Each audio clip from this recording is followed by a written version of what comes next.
What's up, Internet? Today we're going to start the YZ250 for the first time. We just got a few loose ends to tie up, like front tire, front fender, chain and sprockets, the exhaust.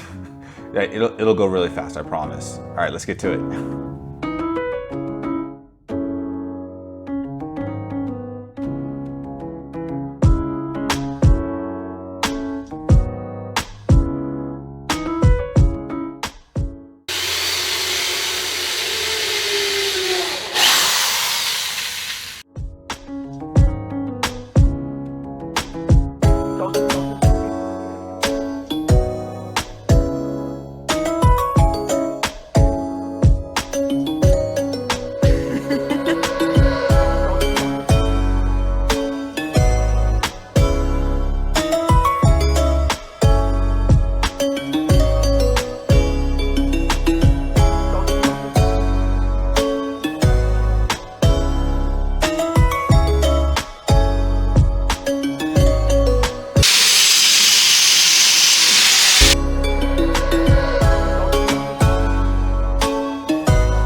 So I got the bike spun around, exhaust facing outside. That's a good thing. And one thing I want to do before we try and kick this guy over is turn my idle screw out. That's basically turning the idle down. I'll do like one full turn. And the reason why I do that is because over time, you may not realize it, but you may have to adjust your idle as your rings wear and you lose a little bit of compression. You may have to adjust your idle up, 1/8 of a turn, 1/4 of a turn.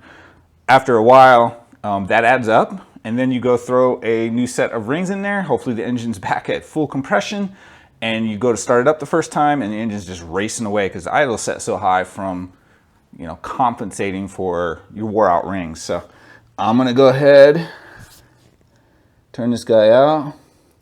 One full turn is half a turn, and that's one turn.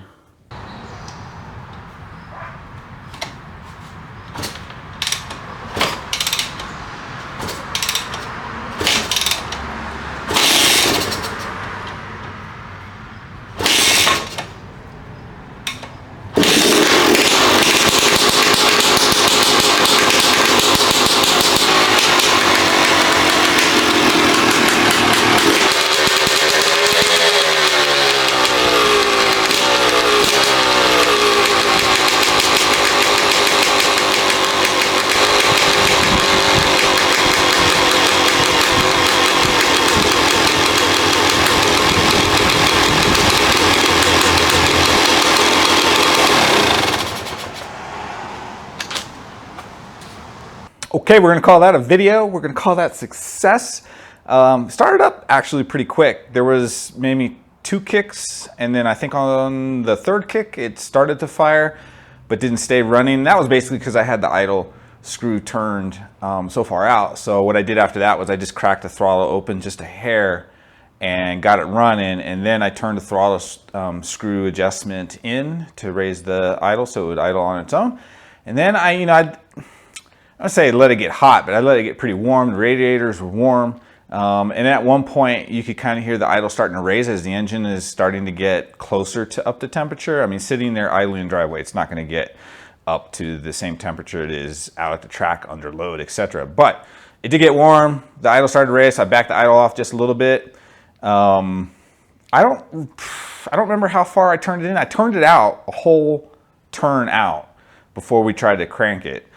I may have turned it in a half, maybe 3/4. I think probably a half. I didn't really pay super close attention, but just kind of proves the point of why you want to back that sucker out, especially if it's been a long time since you've replaced the rings and you've lost you know, decent amount of compression then. So what's next? We're going to the track. That's what's next. Now, if you're wondering about this ugly blue gas tank with the new retro yellow and black colors, I'm going to get another gas tank. I didn't get the tank prior to now because I was hoping the sticker kit that I got for the bike would cover up enough of the blue that it wouldn't be an issue, but it doesn't. So I'm not going to put the stickers on until I get the new tank. The new tank will be black, so any of the areas where the sticker doesn't cover up, it'll at least match the new theme. I mean, my God, we stripped this thing down to the frame and rebuilt it back up. So the last thing we want to do is just be cheap and try and make the blue gas tank work. It's not gonna. There's no world in which the blue gas tank is gonna work on this bike.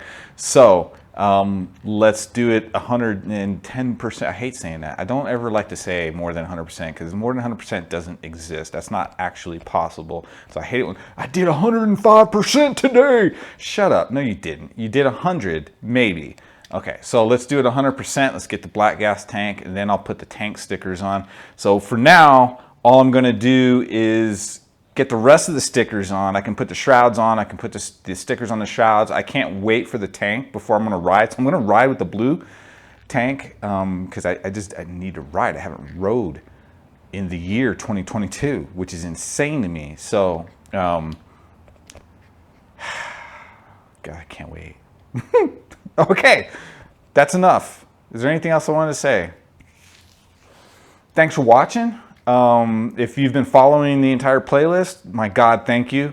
I appreciate the support. I know these videos don't get nearly as many views as the Busa, but I love them, and I'm gonna keep doing them, and I'm gonna keep riding motocross until they pry my fucking dead hands off the handlebars. Okay, I think that's it. All right, keep the rub upside down. We'll see you in the next video. Oh, I said I was gonna put my boot on. I didn't put my boot on. I'm not gonna say why, but I didn't put it on. I do recommend that you do put it on anytime you're kickstarting a motorcycle that still has a Kickstarter. Have you seen KTM's new 300 two-stroke? Fuel injected, electric start. Damn, the thing is nice.